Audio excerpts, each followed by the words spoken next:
Good morning student. In today's lecture we start the next chapter of production and total quality management. The chapter name is material management. In this chapter we learn about the meaning of material, then the material management, then the objective of material management, importance of material management, types of material handling system, inventory management, importance of inventory management, inventory control technique, economic order quantity, then the lead time, record level, safety stock, etc. So we start with first meaning of material. Material form the major proportions of the final product and the total cost of production. This is most important constituents of the finished product and hence should be the managed with the utmost care. Material cost affect to great extent to the cost of production and also amount of profit which can be entrepreneur ultimately get. In many organizations, material cost institutes about 70% of the total cost of product. And effective systems of the internal control should be introduced to keep the material cost within the limit. This is possible only if the proper systems of the material management is introduced. तर या ठिकाणी material म्हणजेच काय, तर आपण एखादं product produce करण्यासाठी वेगवेगळ्या प्रकारचे जे काही इन्ग्रेडियंट त्या ठिकाणी यूज करत असतो किंवा वेगवेगळ्या प्रकारचे जे काही वस्तू त्या ठिकाणी आपण यूज करत असतो त्याला सगळे आपण मटेरियल असं म्हटलं जातं. आणि फायनल प्रोडक्टमध्ये बघितलं तर त्याचबरोबर टोटल कॉस्ट ऑफ प्रोडक्शनमध्ये बघितलं तर मेजर पार्ट हा ठिकाणी आपल्याला मटेरियलचा असलेला आपल्याला दिसून येतो. त्यामुळे फायनल प्रोडक्टमध्ये किंवा फिनिश प्रोडक्टमध्ये त्या ठिकाणी मटेरियल हा सगळ्यात इम्पॉर्टंट कॉन्स्टिट्युएंट्स त्या ठिकाणी आपल्याला असलेला दिसून येतो. आणि त्यामुळेच अगदी जास्तीत जास्त केअर घेऊन त्या ठिकाणी आपल्याला मटेरियल हे मॅनेज केलेलं आपल्याला दिसून येतं. तर मटेरियल कॉस्ट ही आपल्याला डिरेक्टली कॉस्ट ऑफ प्रोडक्शन असेल, त्याचबरोबर एंटरप्रेन्युअरला अल्टिमेटली मिळणारं जे काही प्रॉफिट असेल त्याच्यावरती आपल्याला इफेक्ट झालेला दिसून येतो. बहुतेक ऑर्गनायझेशनमध्ये जे काही टोटल कॉस्ट ऑफ प्रोडक्ट असेल त्याच्यामध्ये 70% पार्ट म्हणजे 70% भाग हा त्या ठिकाणी आपल्याला मटेरियल कॉस्टच्या ठिकाणी असलेला दिसून येतो. जर आपण प्रोडक्शनमध्ये इफेक्टिव्ह सिस्टम त्या ठिकाणी यूज केली जात असेल म्हणजेच इंटरनल कंट्रोलसाठी त्या ठिकाणी इफेक्टिव्ह सिस्टम जर आपण त्या ठिकाणी यूज करत असू तर त्याच्या माध्यमातून आपली मटेरियल कॉस्ट जी आहे ती लिमिटमध्ये ठेवायला आपल्याला मदत झालेली दिसून येते. हे कधी शक्य होतं तर ज्यावेळेला आपण मटेरियल मॅनेजमेंटसाठी एक प्रॉपर सिस्टम त्या ठिकाणी यूज करत असतो त्यावेळेलाच त्या ठिकाणी आपल्या मटेरियल कॉस्ट जी आहे ती लिमिटमध्ये ठेवायला मदत झालेली दिसून येते. म्हणजे थोडक्यात आपल्याला जर मटेरियल कॉस्ट ही लिमिटमध्ये ठेवायची असेल आणि त्याच्या माध्यमातून आपली प्रोडक्टची कॉस्ट ही रिड्यूस करायची असेल किंवा आपली कॉस्ट ऑफ प्रोडक्शन रिड्यूस करायची असेल तर आपल्याला योग्य पद्धतीने मटेरियल मॅनेजमेंट करणं गरजेचं असतं. त्याच्यासाठी प्रॉपर सिस्टम त्या ठिकाणी आपल्याला इस्टॅब्लिश करणं गरजेचं असतं. Material is one of the 5 M's of the industrial organisation. The 5 M's are men, machine, material, money and method. In today's time, the material is occupying an important place in the industry. It offers the maximum scope of cost reduction and profit improvement. Materials adds value to the product and also form the important part of the current asset in an organization. It contributes the quality of the end product.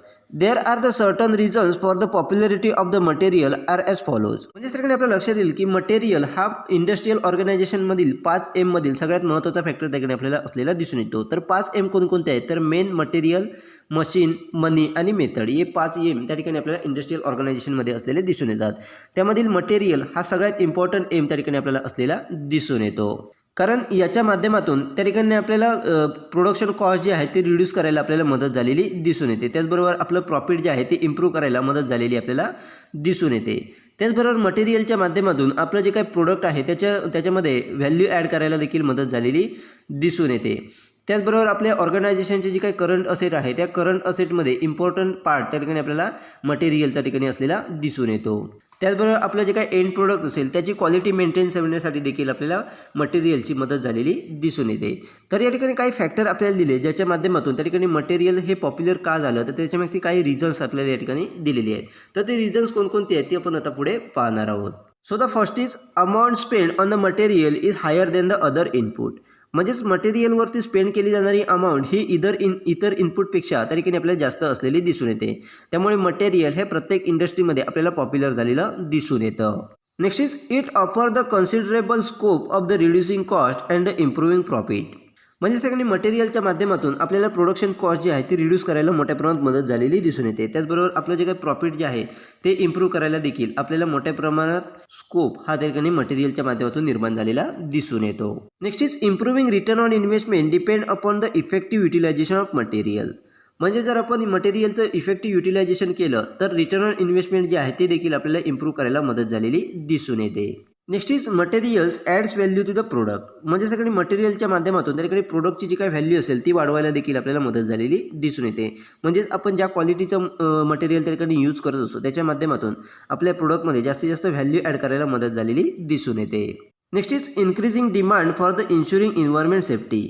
म्हणजे जर आपण environment safety product त्या ठिकाणी किंवा material जर use करत असो तर आपल्या प्रोडक्टची डिमांड इन्क्रीज करायला मदत झालेली आपल्याला दिसून येते. म्हणजेच इको फ्रेंडली जर मटेरियल आपण त्या ठिकाणी यूज करून प्रोडक्ट तयार करत असू तर त्याच्या माध्यमातून आपल्या प्रोडक्टची डिमांड जी आहे ती वाढवायला मदत झालेली दिसून येते. The efficiency of organisation depend upon the availability of right material at right quantity at right time and right price. त्या ठिकाणी आपल्या लक्षात येईल की प्रत्येक ऑर्गनायझेशनची एफिशियन्सी ही त्या ठिकाणी आपल्याला अवेलेबिलिटी ऑफ मटेरियल असेल, त्याचबरोबर क्वांटिटी ऑफ मटेरियल असेल, त्याचबरोबर राईट टाईम आणि राईट प्लेसवरती किंवा राईट प्राईजमध्ये जर मटेरियल आपल्याला अवेलेबल होत असेल तर त्याच्या माध्यमातून आपल्या ऑर्गनायझेशनची इफिशियन्सी आहे ती आपल्याला वाढवायला मदत झालेली दिसून येते. अशा पद्धतीने वेगवेगळ्या रिझनमुळे त्या ठिकाणी मटेरियल जे आहे ते आपल्याला इंडस्ट्रियल ऑर्गनायझेशनमध्ये मोठ्या प्रमाणात पॉप्युलर झालेलं दिसून येतं. त्या ठिकाणी डबलर आणि बट यांनी ठिकाणी आपल्याला मॅन्युफॅक्चरिंग मटेरियलचं क्लासिफिकेशन करून आपल्याला दिले आहेत. म्हणजेच वेगवेगळ्या कॅटेगरीजमध्ये त्या ठिकाणी मॅन्युफॅक्चरिंग मटेरियल जे आहे ते आपल्याला क्लासिफाय केलेलं दिसून येतं.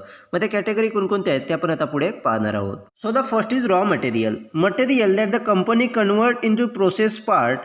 This might include the part specifically produced for the company and the part bought directly off the shelf. तर इकडे फर्स्ट आपल्याला टाईप दिले किंवा कॅटेगरी दिली आहे ती म्हणजेच रॉ मटेरियल. तर रॉ मटेरियल म्हणजेच काय, तर एखादा मटेरियल यूज करून त्या ठिकाणी कंपनी जी आहे ती प्रोसेस पार्टमध्ये जर कन्व्हर्जन करते त्याला आपण रॉ मटेरियल असं म्हटलं जातं. आणि अशा प्रकारचे जे काही पार्ट्स असतील ते स्पेसिफिकली आपल्याला कंपनीसाठी प्रोड्यूस केलेले दिसून येतात आणि हे पार्ट डायरेक्टली आपल्याला शेल्फमधून ब्रॉड केलेले किंवा बाय केलेले आपल्याला दिसून येतात. म्हणजेच थोडक्यात त्या ठिकाणी प्रोसेस पार्ट बनवण्यासाठी जे काही मटेरियल त्या ठिकाणी यूज केलं जातं त्याला सगळे आपण रॉ मटेरियल असं म्हटलं जातं. Next is purchase part that a company by from the outside sources. Next ठिकाणी आपल्याला कॅटेगरी दिली ती म्हणजेच परचेस पार्ट. तर परचेस पार्ट म्हणजेच काय, तर आउटसाइड सोर्सच्या माध्यमातून कंपनी जे काही वेगळ्या प्रकारचे पार्ट्स त्या ठिकाणी बाय करते त्याला सगळे आपण परचेस पार्ट असं म्हटलं जातं. त्या ठिकाणी रबर पार्ट्स असतील, त्याचबरोबर प्लॅस्टिक पार्ट्स असतील, हे कंपनी आपलं प्रोडक्ट प्रोड्यूस करण्यासाठी त्या ठिकाणी इतर कंपनीकडून किंवा आउटसाइड सोर्स करून त्या ठिकाणी परचेस करताना दिसून येतात. त्याला सगळे आपण परचेस पार्ट असं देखील म्हटलं जातं. Next is manufacture part build by the company. म्हणजेच नेक्स्ट आपल्याला कॅटेगरी दिली आहे ती म्हणजेच मॅन्युफॅक्चर पार्ट. म्हणजे एखादी कंपनीकडून जे काही पार्ट ठिकाणी बिल्ड केले जातात किंवा तयार केले जातात त्याला सगळे आपण मॅन्युफॅक्चर पार्ट असं म्हटलं जातं. Next is work in process. There are the semi finished product found at the various stages in the production process. म्हणजे सगळ्यात नेक्स्ट आपल्याला कॅटेगरी दिली आहे ती म्हणजेच वर्क इन प्रोसेस. म्हणजे आपल्याला लक्षात येईल की एखादं प्रोडक्ट प्रोड्यूस करत असताना ठिकाणी मोठ्या प्रमाणात सेमी फिनिश प्रोडक्ट हे ठिकाणी आपल्याला पूर्ण प्रोसेसमध्ये प्रोडक्शन प्रोसेसमध्ये आपल्याला आढळून येतात. प्रत्येक वेगवेगळ्या स्टेजवरती त्या ठिकाणी आपल्याला सेमी फिनिश प्रोडक्ट तिकडे आढळून येतात. त्याला सगळ्यांनी आपण वर्क इन प्रोसेस मटेरियल असं देखील म्हटलं जातं. Next is MRO supplies. Maintenance, repair and operating supplies use in manufacturing process but are not part of the final product. Next ठिकाणी आपल्याला कॅटेगरी दिली आहे ती म्हणजेच MRO सप्लाईज. MRO म्हणजेच काय, तर मेंटेनन्स, रिपेअरिंग आणि ऑपरेटिंग सप्लाईज. म्हणजे सगळे मेंटेनन्ससाठी त्याचबरोबर रिपेअरिंगसाठी असेल किंवा ऑपरेटिंगसाठी असेल वेगवेगळ्या प्रकारच्या ठिकाणी आपल्याला मटेरियलची रिक्वायरमेंट आपल्याला असलेली दिसून येते. म्हणजे सगळे मॅन्युफॅक्चरिंग प्रोसेस करत असताना वेगवेगळ्या प्रकारची ठिकाणी पार्ट आपल्याला रिक्वायरमेंट असलेली दिसून येते. परंतु हे पार्ट जे आहेत ते फायनल प्रोडक्टमध्ये ठिकाणी कुठेही इन्क्लूड असलेले आपल्याला दिसून येत नाहीत. परंतु त्या ठिकाणी प्रोसेसिंगसाठी आपल्याला मॅन्युफॅक्चरिंग प्रोसेस जी आहे ती रन करण्यासाठी आपल्याला वेगळ्या प्रकारचे मटेरियल ठिकाणी रिक्वायरमेंट असतं. त्याला ठिकाणी MRO सप्लाईज असं म्हटलं जातं. मग ठिकाणी लुब्रिकेशन ऑइल असेल किंवा इतर जे काही पार्ट ठिकाणी लागत असतात मेंटेनन्ससाठी त्याला सगळे आपण MRO सप्लाईज असं म्हटलं जातं. Next is bulk materials. These are the materials that are delivered in the mass and are deposited in the container. म्हणजे सगळे नेक्स्ट आपल्याला टाईप दिले आहे तो म्हणजेच बल्क मटेरियल. तर बल्क मटेरियल म्हणजेच काय, तर जे मटेरियल त्या ठिकाणी मास डिलिव्हरी त्या ठिकाणी केली जाते किंवा बल्कमध्ये ठिकाणी डिलिव्हरी केली जाते किंवा प्रोडक्ट जे आहे ते ठिकाणी आपल्याला कंटेनरच्या माध्यमातून डिपॉझिट केलं जातं त्याला ठिकाणी आपण बल्क मटेरियल असं म्हटलं जातं. म्हणजे थोडक्यात एखादं मटेरियल जे आपण त्या ठिकाणी जास्त क्वांटिटीमध्ये किंवा एखाद्या मटेरियलची आपण जे काही मास डिलिव्हरी करत असतो त्याला ठिकाणी आपण बल्क मटेरियल असं म्हटलं जातं. Next is bagged material. These are material delivered in the bag for the easy of handling and control use. Next ठिकाणी आपल्याला टाईप दिला आहे तो म्हणजेच बॅग मटेरियल. तर बॅग मटेरियल म्हणजेच काय, तर आपण जे एखादं मटेरियल हे बॅगच्या माध्यमातून त्या ठिकाणी डिलिव्हर केलं जातं. म्हणजेच बॅगमध्ये त्या ठिकाणी डिलिव्हर केलं जातं ज्याच्या माध्यमातून आपल्याला मटेरियल हँडलिंग असेल त्याचबरोबर त्याच्यावरती कंट्रोल अगदी इझिली करायला आपल्याला मदत झालेली दिसून येते. त्यालाच तरी आपण बॅग मटेरियल असं म्हटलं जातं. म्हणजेच थोडक्यात मटेरियल जे आहे ते बॅगच्या माध्यमातून पॅक केलं जातं किंवा डिलिव्हर केलं जातं, त्याला सगळी बॅग मटेरियल असं म्हटलं जातं. Next is palleted material. These are bagged material that are placed in the pallets for the delivery. Next आपल्याला टाईप दिला आहे तो म्हणजेच पॅलेटेड मटेरियल. तर पॅलेटेड मटेरियल म्हणजेच काय, तर एखादा प्रोडक्ट डिलिव्हर करण्यासाठी त्या ठिकाणी बॅगमध्ये पॅक करत असताना त्या ठिकाणी पॅलेटचा यूज केला जातो. म्हणजेच पॅलेटच्या मध्ये त्या ठिकाणी मटेरियल जे आहे ते पॅक केलं जातं, त्यालाच ठिकाणी आपण पॅलेटेड मटेरियल असं म्हटलं जातं. Next is package material. These are the material that are packaged together to prevent damage during the transportation and deterioration when they are stored. Next ठिकाणी आपल्याला टाईप दिला तो म्हणजेच पॅकेज मटेरियल. तर पॅकेज मटेरियल म्हणजेच काय, तर ट्रान्सपोर्ट करत असताना म्हणजेच एखादं प्रोडक्ट जे आहे ते एका ठिकाणाहून दुसऱ्या ठिकाणी नेत असताना त्याच्यामध्ये कोणत्याही प्रकारचं डॅमेज होऊ नये. त्याचबरोबर ते प्रोडक्ट जे आहे ते आपण ज्यावेळेला स्टोअर करत असतो त्यावेळेला कोणत्याही प्रकारचं त्यामध्ये डॅमेज होता नाही याच्यासाठी जे काही प्रोडक्ट पॅक केलं जातं, एकत्रितरित्या पॅक केलं जातं, त्याला सगळं आपण पॅकेज मटेरियल असं म्हटलं जातं. Next is loose material. These are material that are practically fabricated and that should be handle individually. Next ठिकाणी आपल्याला टाईप दिला आहे तो म्हणजेच लूज मटेरियल. तर लूज मटेरियल म्हणजेच काय, तर एखादा मटेरियल जे आपण इंडिव्हिज्युअली ठिकाणी हँडल करत असतो त्याचं कोणत्याही प्रकारचं पॅकेजिंग त्या ठिकाणी आपल्याला केलेलं नसतं, त्याला ठिकाणी आपण लूज मटेरियल असं म्हटलं जातं. आणि अशा प्रकारचं मटेरियल हे ठिकाणी आपल्याला फॅब्रिकेटेड म्हणजेच बनावट त्या ठिकाणी आपल्याला असलेलं दिसून येतं. अशा पद्धतीने वेगवेगळ्या कॅटेगरीजमध्ये त्या ठिकाणी मटेरियलचं क्लासिफिकेशन हे आपल्याला केलेलं दिसून येतं. नेक्स्ट ठिकाणी आपल्याला कॉन्सेप्ट दिली आहे ती म्हणजेच मटेरियल मॅनेजमेंट. मटेरियल मॅनेजमेंट म्हणजेच काय ते आपण आता पुढे पाहणार आहोत. The term material management is concerned with the determinations of the policy with regard to the procurement of material and distributions of the same to the respective job as and when it required without any delay. In other words, the material management is concerned with the control of material in such a manner which ensure maximum return on working capital. म्हणजे sir आपल्याला सांगितलं की material management म्हणजेच काय, तर आपल्याला जे काही रिक्वायरमेंट मटेरियल जे आहे ते प्रोक्यूर करण्यासाठी, त्याचबरोबर जे आपण मटेरियल प्रोक्यूर केलेलं आहे ते रिक्वायरमेंटनुसार रिस्पेक्टिव्ह जॉबपर्यंत डिस्ट्रीब्यूट करण्यासाठी जी काय आपण पॉलिसी ठिकाणी ॲडॉप्ट केली जाते किंवा पॉलिसी डिटरमाइन केली जाते त्यालाच ठिकाणी आपण मटेरियल मॅनेजमेंट असं म्हटलं जातं. म्हणजेच थोडक्यात आपल्याला वेगळ्या प्रकारचं प्रोडक्टचे प्रोडक्शन करण्यासाठी आपल्या ऑर्गनायझेशनच्या माध्यमातून आपल्याला कोणकोणत्या प्रकारच्या ठिकाणी मटेरियल लागणार आहे त्या मटेरियलची खरेदी करणं असेल, मग ती योग्य क्वांटिटीमध्ये असेल, योग्य क्वालिटी असेल, योग्य प्राईजमध्ये असेल, त्या ठिकाणी खरेदी करण्यासाठी जी काय आपण पॉलिसी ॲडॉप्ट केली जाते. त्याचबरोबर जॉबच्या रिक्वायरमेंटनुसार पर्टिक्युलर रिस्पेक्टिव्ह जॉबपर्यंत ते मटेरियल डिस्ट्रीब्यूट करण्यासाठी जी काय पॉलिसी आपण त्या ठिकाणी ॲक्सेप्ट केलेली असते त्यालाच त्या ठिकाणी आपण मटेरियल मॅनेजमेंट असं म्हटलं जातं. तर थोडक्यात मटेरियल मॅनेजमेंट म्हणजेच काय, तर आपल्याला जे काही मटेरियल लागणार आहे त्याचा अशा पद्धतीने आपण मॅनेज केलं पाहिजे किंवा त्याचा अशा पद्धतीने आपण कंट्रोल केला पाहिजे की जेणेकरून आपलं जे काही वर्किंग कॅपिटल असेल त्याच्यावरती आपल्याला मॅक्झिमम रिटर्न मिळवता येतील. अशा पद्धतीने त्या ठिकाणी आपल्याला जे काही मटेरियल ठिकाणी लागणार आहे त्याच्यावरती आपण कंट्रोल केला जातो, त्यालाच ठिकाणी थोडक्यात मटेरियल मॅनेजमेंट असं म्हटलं जातं. म्हणजेच थोडक्यात आपलं जे काही वर्किंग कॅपिटल जे आहे ते वाढवण्याच्या दृष्टिकोनातून आपण जे काही मटेरियल मॅनेजमेंट करत असतो किंवा मटेरियलवरती जो काही कंट्रोल त्या ठिकाणी आपण आणत असतो त्यालाच ठिकाणी मटेरियल मॅनेजमेंट असं म्हटलं जातं. Material management refers to the movement of the production material from the stage of acquisition to the stage of their consumption. The centralise authority where the all related activities of material such as planning, procuring, preserving, handling, use are combine is called a material management. तर सोप्या शब्दात material management म्हणजेच काय, तर production मटेरियलची जी काही ॲक्वायझिशन stage असेल त्या ॲक्वायझिशन स्टेजपासून ते कन्झम्पशन स्टेजपर्यंत त्याचा जो काही पूर्ण मुवमेंट होत असते त्याला ठिकाणी पण त्याची मुवमेंट जी आहे ती आपण त्या ठिकाणी मॅनेज करत असतो, त्याला ठिकाणी मटेरियल मॅनेजमेंट असं म्हटलं जातं. किंवा थोडक्यात ज्या सेंट्रल ऑथॉरिटीजच्या माध्यमातून मटेरियलचे जे काही वेगवेगळ्या प्रकारच्या ॲक्टिव्हिटीज असतील, मग त्या ठिकाणी प्लॅनिंग असेल, प्रोक्युरिंग असेल, प्रिझर्वेशन असेल, हँडलिंग असेल, यूज असेल, याचं जे काही कॉम्बिनेशन त्या ठिकाणी केलं जातं की या सर्व ॲक्टिव्हिटीज ज्या सेंट्रल ऑथॉरिटीच्या माध्यमातून कंबाईन केल्या जातात त्यालाच त्या ठिकाणी मटेरियल मॅनेजमेंट असं म्हटलं जातं.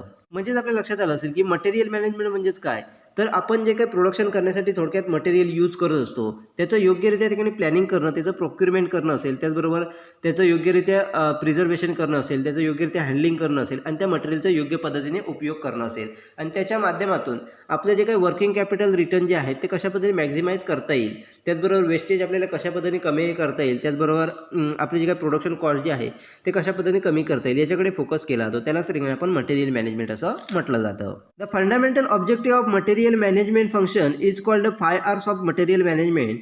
That are acquisition of material and services. म्हणजे त्या ठिकाणी आपल्याला मटेरियल मॅनेजमेंटची काही फंडामेंटल ऑब्जेक्टिव्ह ज्या ठिकाणी आपल्याला दिले त्यालाच ठिकाणी मटेरियल मॅनेजमेंटचे 5 Rs असं देखील म्हटलं जातं. मग हे 5 Rs किंवा फंडामेंटल ऑब्जेक्टिव्ह कोणकोणते आहेत ते आपण आता पुढे पाहणार आहोत. So the first is of the right quality. म्हणजे त्या ठिकाणी मटेरियल प्रोक्यूर करत असताना किंवा ॲक्वायर करत असताना योग्य क्वालिटीचं त्या ठिकाणी प्रोडक्ट, त्या ठिकाणी राईट क्वालिटीचं प्रोडक्ट त्या ठिकाणी ॲक्वायर करणं गरजेचं असतं, जेणेकरून आपले जे काय फायनल प्रोडक्ट असेल त्याच्या क्वालिटीवर कोणत्याही प्रकारचा त्या ठिकाणी इफेक्ट होणार नाही. Next is right quantity. म्हणजेच मटेरियल मॅनेजमेंट करत असताना त्याच्या माध्यमातून आपण जे काही मटेरियल ॲक्वायझिशन करत असतो ते मटेरियल योग्य क्वांटिटीमध्ये ॲक्वायर करणं किंवा खरेदी करणं गरजेचं असतं. कारण आपली जी काही प्रोडक्शन प्रोसेस आहे त्याच्यासाठी किंवा आपलं जे काही प्रोडक्ट आहे ते प्रोड्यूस करण्यासाठी आपल्याला किती प्रमाणात मटेरियल लागणार आहे ते प्लॅनिंग करून त्यानुसार योग्य क्वांटिटीमध्ये ठिकाणी आपल्याला प्रोडक्ट ॲक्वायर करणं किंवा खरेदी करणं गरजेचं असतं. कारण जर आपण योग्य क्वांटिटीमध्ये खरेदी केलं नाही तर ठिकाणी प्रोडक्शनमध्ये शॉर्टेज असतील किंवा त्या ठिकाणी मटेरियल एक्सटेन्शन असेल हे आपल्याला ठिकाणी झालेलं दिसून येतं. म्हणजे अतिरिक्त मटेरियल काही वेळेला दिसून येईल तर काही वेळेला आपल्याला मटेरियलचा शॉर्टेज हा ठिकाणी आपल्याला दिसून येईल. त्यामुळे योग्य क्वांटिटीमध्ये ठिकाणी प्रोडक्ट खरेदी करणं गरजेचं, मटेरियल खरेदी करणं गरजेचं असतं. Next is at the right time. म्हणजे ठिकाणी मटेरियल खरेदी करत असताना योग्य टाईमवरती ते खरेदी करणं गरजेचं असतं. म्हणजेच आपल्याला ज्या टाईमला रिक्वायरमेंट आहे त्या टाईमलाच त्या ठिकाणी मटेरियल खरेदी करणं गरजेचं असतं.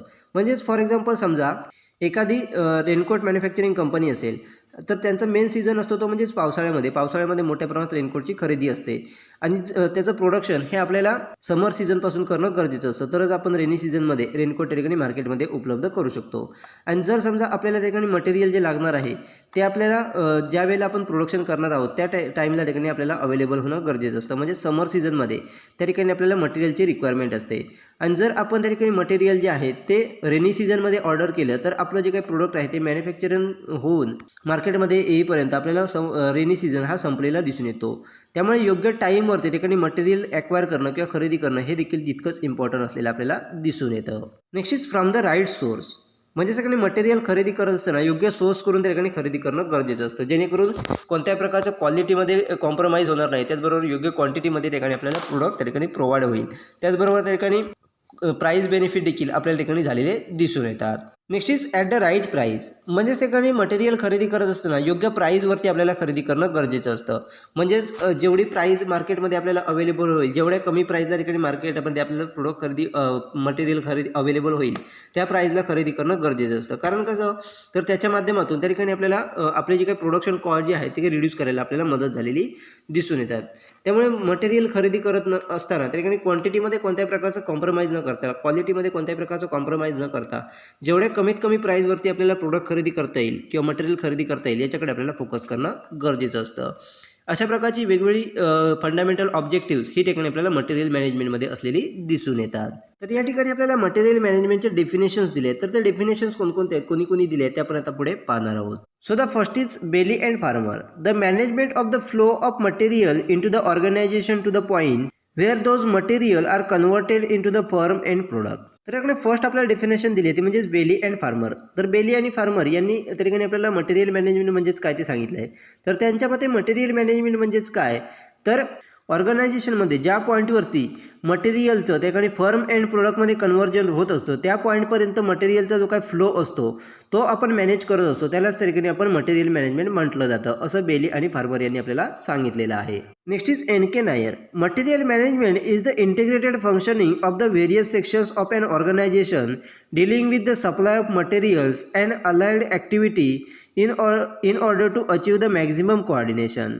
नेक्स्ट या ठिकाणी आपल्याला डेफिनेशन दिली आहे म्हणजेच एन.के. नायर. तर एन.के. नायर यांनी आपल्याला मटेरियल मॅनेजमेंट म्हणजेच काय ते सांगितलं आहे.